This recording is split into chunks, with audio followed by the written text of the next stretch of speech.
这条是一条老船的残骸。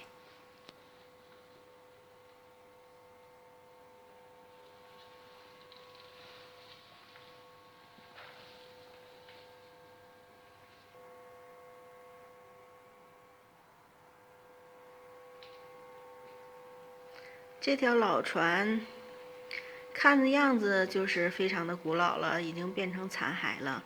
它是，大概吧，是超过1000年的老旧了，1000年以前的东西吧。它是在这个 Cheshire 这个地方，在1911年的时候呢，清理河道的时候发现的这么一个残骸。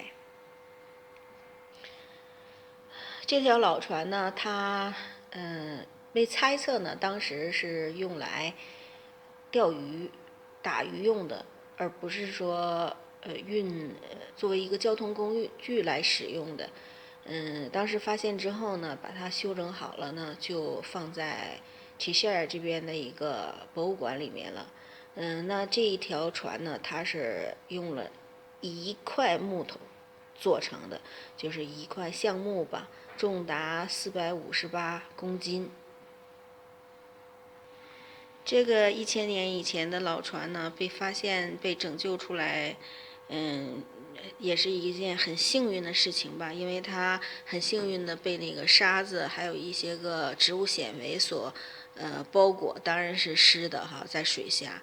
所以这个呢，像植物纤维，湿的植物纤维和这个湿沙的包裹呢，这个是保存木头的一个良好的一个环境吧。所以这个老船呢，就是被一直存活到现在被发现，要不然的话也就早烂光了。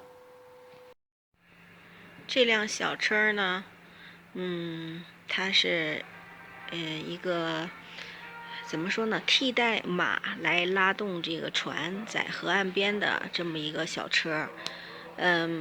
那它呢是用这个有了发动机了嘛，所以用这个发动机来做的这么一个小车。它有9马力，然后是挺著名的那个 Lister SL2的 engine。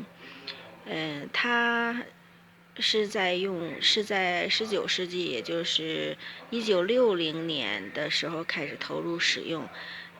在记载当中呢，它在1965年的时候还在使用，可是，在1965年到1993年当中呢，我们就不知道它是否在应用了，因为没有什么痕迹可循。